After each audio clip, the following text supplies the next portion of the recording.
No parecía ser un individuo de ninguna nota particular. En el viaje aéreo de Madrid a Barcelona, entre empresarios trajeados y viajeros apresurados, un anciano caballero subió al avión vestido con un gastado abrigo marrón y una gorra de béisbol con la leyenda bordada: "La libertad no es gratis". En su mano izquierda, sostenía un desgastado maletín de cuero, en la derecha, una tarjeta de embarque impresa estándar, sin estatus privilegiado, sin designación de embarque prioritario. La azafata echó un vistazo al billete, luego a él. «Señor, debe estar en la sección incorrecta. El asiento 1A está situado en primera clase», comentó, esforzándose por mantener una sonrisa profesional. El anciano simplemente presentó su billete. «Es correcto. Compré este asiento». Ella frunció el ceño. Había trabajado lo suficiente como para discernir a las personas que no parecían pertenecer a la cabina de primera clase. Y este hombre, con su atuendo arrugado y calzado destartalado, no se ajustaba a la sección típicamente ocupada por directores ejecutivos y viajeros frecuentes de élite. «Un momento», dijo, y se dio la vuelta. Mientras tanto, el anciano, cuyo nombre era Arturo Menéndez, colocó su maletín en el compartimento superior y se acomodó en su asiento con una suave exhalación, como si este viaje tuviera más importancia de la que nadie podría comprender. Hacia la parte trasera de la cabina, los susurros comenzaron a extenderse como tinta difundiéndose por el agua. Un indigente recibió una mejora de clase. Un error del sistema, quizás. Indiscutiblemente, algún tipo de descuido. Un hombre con un traje oscuro, un reloj de última generación brillando en su muñeca, ocupando el asiento 1B, miró a Arturo con mal disimulado desdén.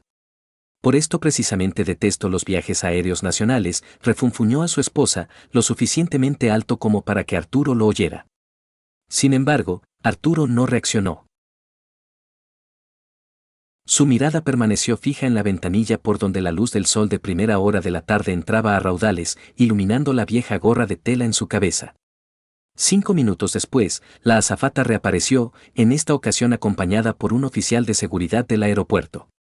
«Señor Menéndez», dijo el oficial con tono resuelto, «necesitaré que desembarque del avión».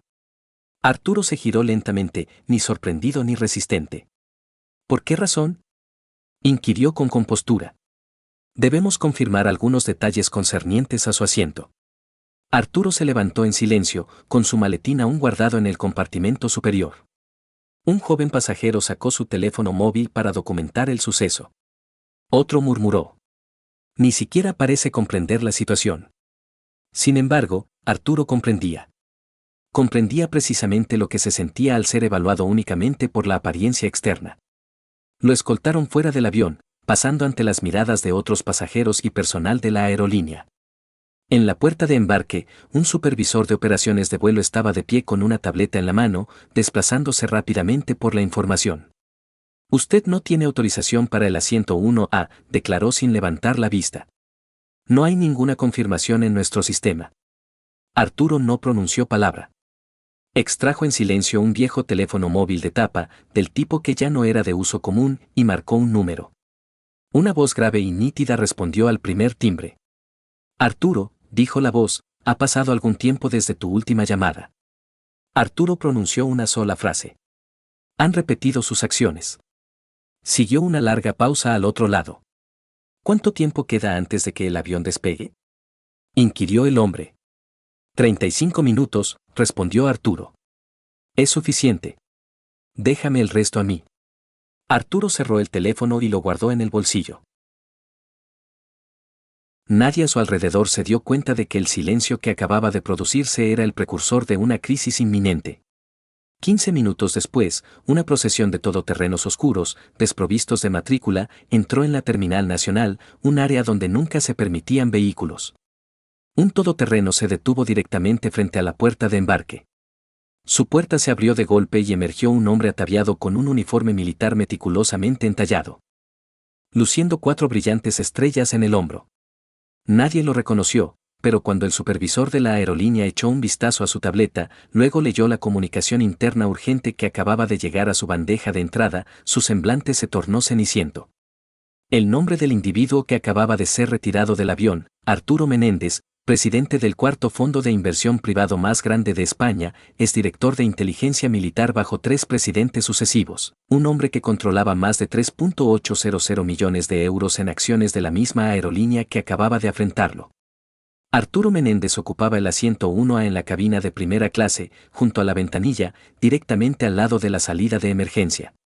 Miraba hacia adelante, con expresión impasible, agarrando firmemente su gastado maletín de cuero. A su alrededor, los pasajeros intercambiaban comentarios en voz baja, sus ojos reflejando una mezcla de curiosidad y mal disimulado desdén. Una joven y rubia azafata llamada Emilia se acercó.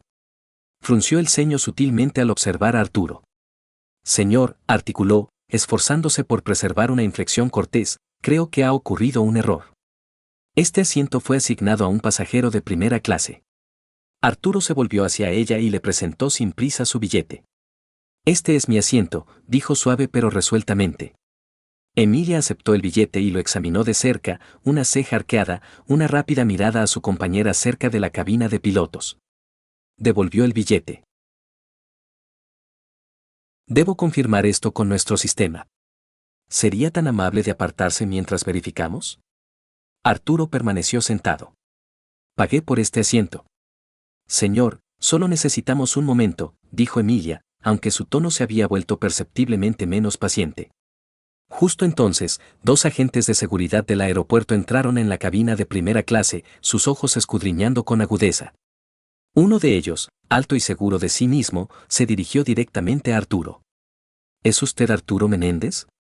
Arturo asintió. Por favor, acompáñenos. Los murmullos proliferaron como la pólvora. Un hombre bien vestido en una fila trasera se burló. Probablemente se coló desde una estación de autobuses de larga distancia. Arturo no pronunció palabra. Colocó su maletín sobre su regazo y se levantó. Un leve gruñido emanó de su rodilla derecha al abandonar el asiento. Ambos agentes de seguridad lo flanquearon de cerca, escoltándolo como si fuera un delincuente común. ¿Lleva algún artículo peligroso encima?, inquirió un agente. No, respondió Arturo, sin ofrecer ninguna aclaración adicional. Mientras desembarcaban del avión, un pasajero susurró. Deberían haberlo registrado más a fondo. Era evidente que no pertenecía aquí.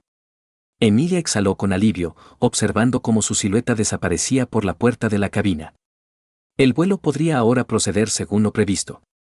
Sin embargo, lo que ella desconocía era que este incidente instigaría un prolongado periodo de angustia para toda la aerolínea. En el control de seguridad, llevaron a Arturo a una sala compacta y apartada. Colocaron su maletín sobre la mesa y un agente le indicó que lo abriera. Solo contiene documentos, afirmó Arturo. Aún así, debemos examinarlo, señor. Arturo desabrochó tranquilamente el maletín. Dentro había papeles meticulosamente ordenados, una vieja carta manuscrita y un sobresellado con la inscripción en cursiva, solo para los ojos del presidente. El agente miró fijamente el sobre, luego miró a Arturo. ¿Para quién trabaja? Antiguamente poseía varios activos. Actualmente, soy simplemente un anciano caballero. Entonces, ¿por qué razón ocupaba un asiento de primera clase sin la autorización apropiada? Arturo no ofreció respuesta.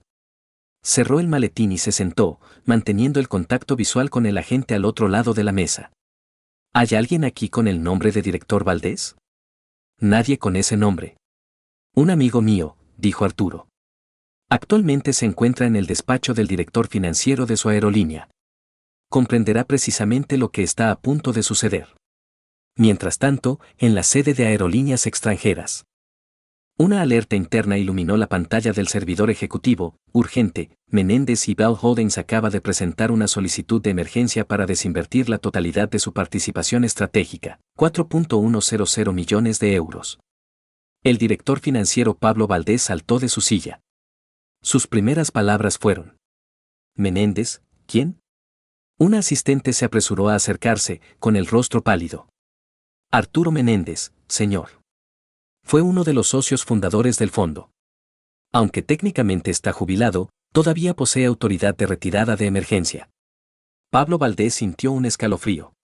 ¿Dónde está en este momento? Acaba de ser retirado del vuelo Extranjeras 217 por la seguridad del aeropuerto. Dijeron que no pertenecía a primera clase. Pablo sintió que la sangre se le drenaba del rostro. De vuelta en el aeropuerto, Arturo estaba sentado en la sala de espera, aún agarrando su maletín de cuero, con los ojos en su reloj. 9:14 de la mañana. A las 9:16, un todoterreno negro sin distintivo se detuvo silenciosamente frente a la terminal VIP. Del vehículo, bajó un hombre con un traje gris entallado.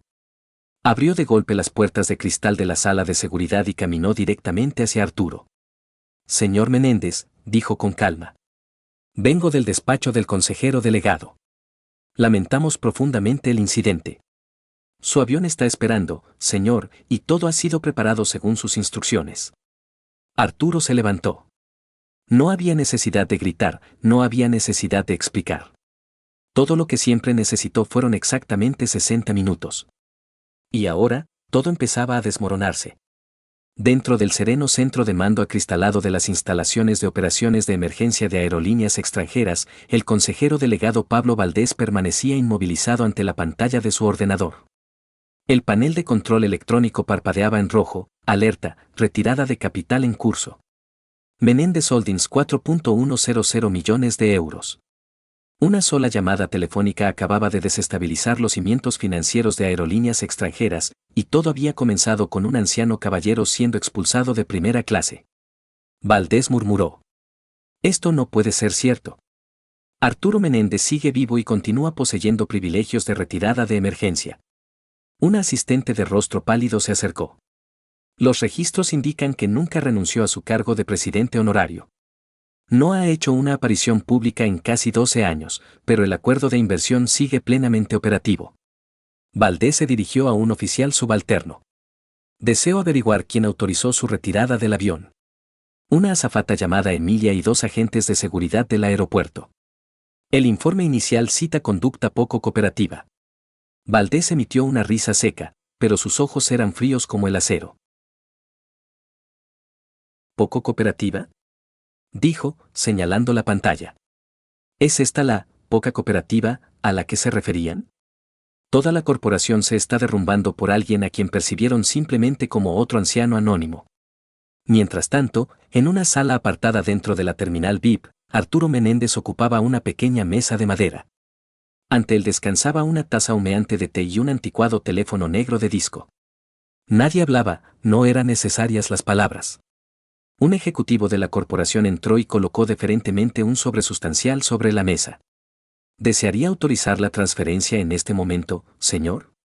Arturo levantó la vista. Sus ojos eran profundos, como estanques silvanos, serenos, pero portando la gravedad de algo que nadie debería jamás presumir de perturbar. No, articuló suavemente. Deseo conversar directamente con Roberto. El ejecutivo asintió y sacó un teléfono satelital seguro. El canal de comunicación está encriptado. Puede comenzar. Arturo marcó un número. Al otro lado, respondió una voz sintetizada, seguida por una voz masculina tranquila y grave. Roberto Gris. Buenos días, señor. Arturo no necesitó presentación. Roberto, es hora. Una pausa. Luego, la inflexión de Roberto se agudizó. He acusado recibo de la señal. ¿Desea que inicie la desinversión completa de la cartera? Arturo contempló la ventana de cristal. En la pista. El vuelo Extranjeras 217 permanecía estacionario, como si esperara la proclamación de su destino. No solo la cartera, dijo Arturo. Deseo romper toda asociación auxiliar dependiente de la logística, el comercio, las finanzas de Extranjeras y... Roberto. Sí. Redacte la carta para los principales accionistas. La firmaré personalmente. Roberto no hizo preguntas, no tenía necesidad.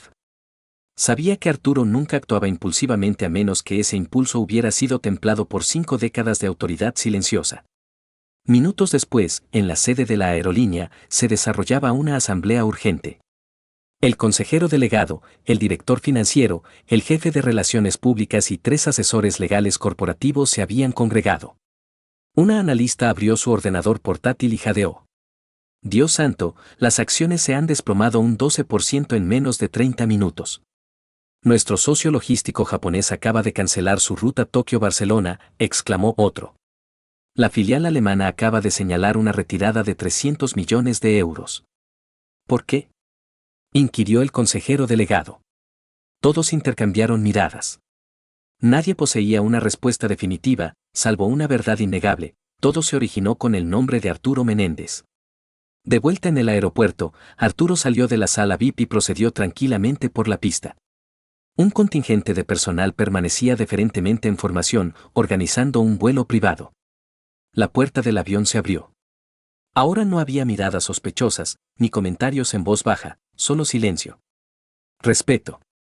Arturo subió las escaleras pero no entró inmediatamente en el avión. Se giró, mirando al director del aeropuerto que se había apresurado a llegar, sin aliento. Señor Menéndez, ellos desean ofrecer una disculpa.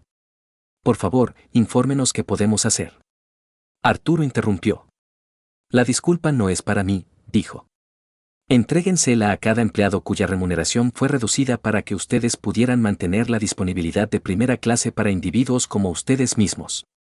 Luego se giró y entró en la cabina. El avión ascendió en completo silencio, y en tierra, ni una sola alma se atrevió a levantar la vista. Sede de Aerolíneas Extranjeras, Madrid, España. 11:48 de la mañana. La opulenta sala de juntas, otrora génesis de resoluciones multimillonarias, se había transformado en un ruedo de aprensión. El director financiero acababa de concluir su 9ª conversación telefónica en 20 minutos. El fondo suizo ha inmovilizado nuestra cuenta cooperativa. Tokio ha anulado la conexión de transporte. Pérez ha emitido un comunicado de prensa declarando que están reevaluando la alianza estratégica. Un consultor de relaciones públicas colocó enérgicamente un documento impreso sobre la mesa. La SER, Expansión e incluso la BBC están planteando la misma pregunta: ¿es la desinversión de Arturo Menéndez una declaración moral o una maniobra de advertencia? El consejero delegado permanecía paralizado ante el monitor donde el gráfico de las acciones en picado parpadeaba en rojo como sangre fresca. Todo por culpa de un anciano caballero, murmuró. El director del departamento jurídico levantó la vista de un voluminoso archivador. No es simplemente un anciano caballero. Es el último individuo que posee autoridad de anulación de emergencia de la primera generación de acuerdos de inversión. Y lo expulsamos de un avión. Nadie pronunció palabra, pues nada más requería articulación. En el cielo, el jet privado de Arturo Menéndez surcaba las nubes. Dentro, no estaba tranquilo. Ante él, una tableta, directamente vinculada al Centro de Operaciones Estratégicas de Menéndez Holdings, mostraba un nuevo mensaje: retirada final ejecutada. Un total de 4.100 millones han sido completamente retirados de la estructura financiera de extranjeras. Informes de transferencia presentados a la CNMV. Arturo no sonrió. Esto no era un triunfo, era una lección objetiva. Pulsó para abrir un archivo: Declaración de Ética de Inversión. Un párrafo resaltado decía: cualquier organización que pierda la decencia más básica hacia sus semejantes, ya sean ancianos, pobres o aparentemente insignificantes, es indigna de un solo céntimo de Menéndez Holdings. Mientras tanto, en un tranquilo barrio residencial del norte, a más de 100 kilómetros del aeropuerto, Emilia, la azafata que había llamado a seguridad para retirar a Arturo de la 101A, estaba acurrucada frente al televisor. Los titulares de las noticias parpadeaban incesantemente: extranjera sufre caída histórica. Misterioso inversor retira 4.000 millones tras incidente discriminatorio. Identidad de Arturo Menéndez confirmada oficialmente. Emilia miró su uniforme recién planchado para el turno del día siguiente. Sus manos temblaban, en parte por miedo, pero sobre todo por vergüenza. Resonaba en su mente la imagen del anciano de pie, en silencio, marchándose sin oponer resistencia, sin gritos, sin ira, solo un hombre que se había acostumbrado hacía mucho tiempo a ser juzgado por las apariencias. Comenzó a llorar. De vuelta en el distrito financiero cerca de la bolsa, una multitud de reporteros se agolpaba frente al edificio de Menéndez Holdings. Un hombre con un traje gris salió. Sin fanfarria, sin asistencia, solo Roberto Gris, el consejero delegado en funciones de Menéndez Holdings. Tomó el micrófono, sus ojos como el hielo. Hoy no es solo una advertencia. Es un recordatorio. El honor no tiene precio. No nos retiramos porque el señor Menéndez se sintiera ofendido. Nos retiramos porque la cultura de la empresa permitió que sucediera. Y peor aún, nadie se levantó para corregirlo. A partir de este momento, toda organización en la que invirtamos deberá firmar un pacto básico de dignidad humana. Nadie es invisible. Nadie se queda atrás. Se desató una ola de debate público. Y esta vez, no se trataba solo de finanzas, se trataba de principios. Aquella tarde, cuando Arturo regresó a su casa de campo en Cantabria, alguien ya lo esperaba. Era el general retirado del Ejército del Aire Elías Caro, el hombre que una vez dijo que Arturo le había salvado la vida durante una misión casi suicida en Laos en 1971. Caro abrazó a Arturo como a un héroe de guerra que regresa de un largo viaje. No solo me enseñaste a ser soldado, dijo. Acabas de dar una lección de honor a todo este país. Arturo simplemente negó con la cabeza. Solo pedí lo que todos merecen, un asiento con su nombre para el billete que pagaron. Los dos hombres rieron entre dientes, no con amargura, no con venganza, solo la tranquila satisfacción de hombres que sabían que habían hecho lo correcto. En toda la nación, la gente comenzó a referirse al incidente como el asiento 1A más caro de la historia de la aviación. No solo costó 4.000 millones, costó a todo un sistema su arrogancia. Cantabria. 3 días después de la desinversión, Arturo Menéndez nunca buscó la atención pública. Sin embargo, en esta ocasión, la atención pública lo buscó a él. Ante la modesta vivienda de madera enclavada entre los pinares, se congregaron decenas de periodistas, cámaras y vehículos satélite. Su nombre inundaba los informativos: anciano expulsado de avión resulta ser multimillonario solitario. Arturo Menéndez desinvierte 4.000 millones, desestabiliza gigante de la aviación. De la 101 a una amonestación global sobre la dignidad humana. Arturo salió en silencio. Sin atuendo de alta costura, sin reloj extravagante, simplemente un gastado abrigo marrón, pantalones caqui y zapatos con los tacones deshilachados. Se plantó ante el micrófono, con la mirada fija al frente. Sin discurso preparado, sin notas escritas. No soy un héroe. Soy simplemente un anciano caballero que compró un billete de primera clase y al que se le pidió que desembarcara porque algunas personas no observaron lo suficiente como para averiguar mi identidad. Lo alarmante no es la afrenta en sí, sino la medida en que se ha normalizado. Su mirada se agudizó. Si un individuo como yo, con influencia financiera, puede ser sometido a tal trato, imaginen los millones que no poseen influencia alguna, aquellos que son marginados a diario por su atuendo, su etnia o por no expresarse de la manera prescrita. Silencio. No deseo una disculpa. Deseo una transformación. Por eso, hoy, proclamo una iniciativa global: el fondo Cada Asiento Cuenta. Una pancarta se desplegó detrás de él. Fondo Cada Asiento Cuenta. Por cada asiento negado, una vida recordada. Un compromiso inicial de 250 millones de euros, asistencia legal para víctimas de discriminación, becas y ayuda de emergencia para aquellos desplazados silenciosamente de sus legítimos puestos en la vida. No podemos comprar la compasión, pero podemos salvaguardarla. Y así, comenzó un movimiento. 48 horas después, la etiqueta almohadilla Cada Asiento Cuenta alcanzó el estatus de tendencia global. Una madre, a la que se le negó el embarque porque su hijo autista fue considerado excesivamente disruptivo, compartió un video que obtuvo 6 millones de visualizaciones. Un anciano indígena, al que se le negó la apertura de una cuenta bancaria debido a su falta de teléfono, acumuló 3 millones de comentarios. Ya no estaban en silencio, pues ahora, un defensor los respaldaba. En una sesión del Consejo de las Naciones Unidas, un delegado aludió inesperadamente a la narrativa de Arturo. Con frecuencia discutimos los derechos humanos a un nivel amplio, sin embargo, la dignidad humana comienza con las consideraciones más nimias: un asiento, una observación desprejuiciada, una pregunta desprovista de juicio. Arturo no estaba presente, pero su fotografía, sentado tranquilamente en el aeropuerto, se proyectó en una pantalla inmensa. El hombre que impartió una lección al mundo simplemente ocupando el asiento que legítimamente le correspondía. Dentro de aerolíneas extranjeras, reinaba el desorden. El consejero delegado, el mismo individuo que se había burlado de Arturo en las grabaciones de vigilancia, ahora se enfrentaba a una asamblea urgente de accionistas. ¿Por qué nadie contuvo al personal? ¿Por qué nadie lo identificó? No porque sea multimillonario, sino porque es un ser humano. La directora de Recursos Humanos presentó discretamente su dimisión tras revelar que anteriormente había abogado por una iniciativa de formación contra la discriminación, que fue desestimada por inviable financieramente. La indignación no cesó con una sola aerolínea, impregnó todo el sector. Las aerolíneas se apresuraron a instituir nuevas directrices de respeto al pasajero.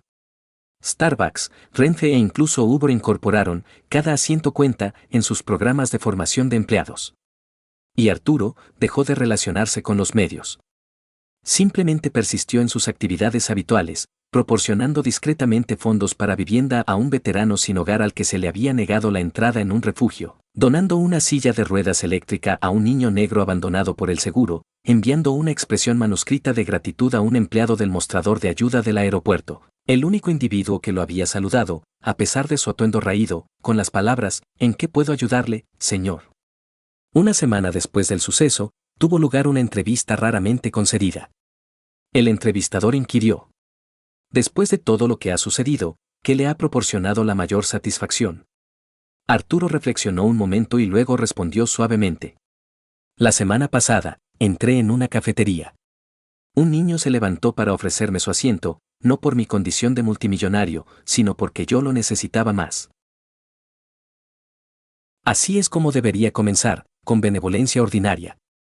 La sede de la torre de cristal de 40 pisos de aerolíneas extranjeras. Una semana después del incidente, en una suite ejecutiva insonorizada, el consejero delegado de la aerolínea, Bruno Celta, estaba sentado en silencio, mirando el cielo gris. En menos de 7 días, había perdido más de 9.000 millones de euros en valor de mercado. Una única carta impresa yacía sobre la mesa. El remitente, Arturo Menéndez. Sin amenazas, sin insultos, solo una breve línea: "Estaré en Cantabria la próxima semana. Si tiene algo real que decir, venga". Pero sin cámaras. Celta sabía que esto no era una invitación, era la última oportunidad de recuperar su humanidad, si es que quedaba alguna.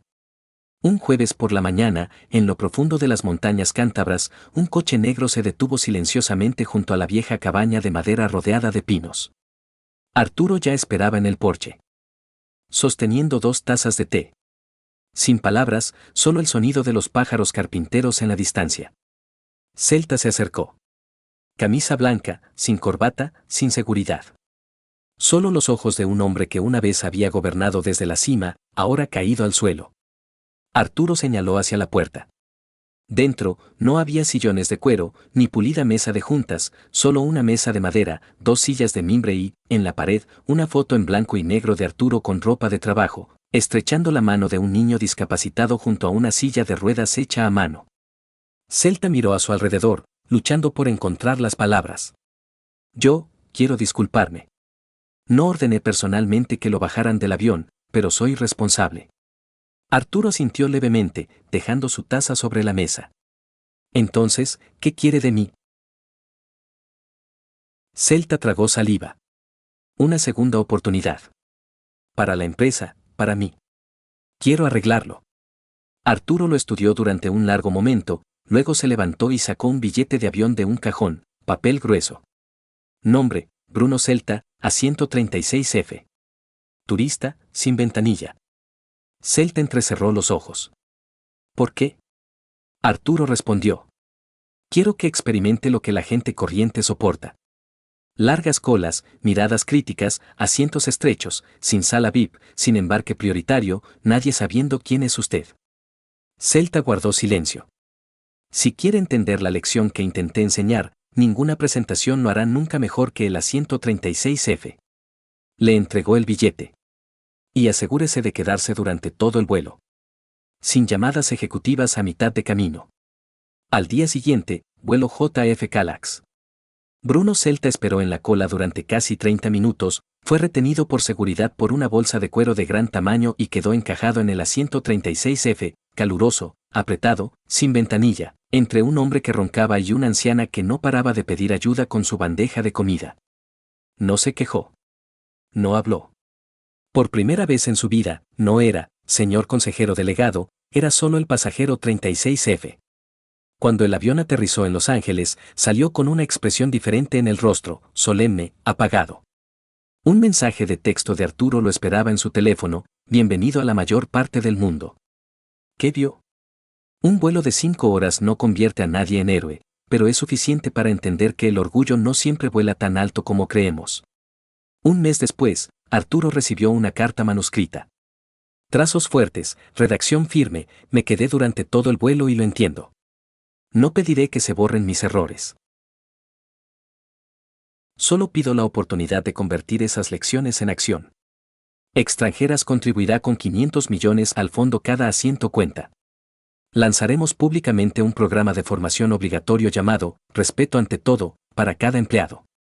Y yo, Bruno Celta, dimitiré después de completar la transición de liderazgo. Arturo dobló la carta y la colocó junto a otra de años atrás, una que había enviado y nunca había recibido respuesta. Finalmente. Una ceremonia discreta. Un aeropuerto regional renombró su zona de facturación de primera clase, el ala Arturo Menéndez, por el pasajero que nunca necesitó un jet privado, solo el asiento por el que pagó. La historia no terminó con aplausos. Terminó con miradas diferentes, comportamientos sutiles, asientos que ya no se valoraban por la ropa, sino por el carácter. Arturo Menéndez regresó a su vida tranquila. Pero en todas partes la gente hablaba de él, el anciano que hizo cambiar a una industria simplemente negándose a permanecer en silencio.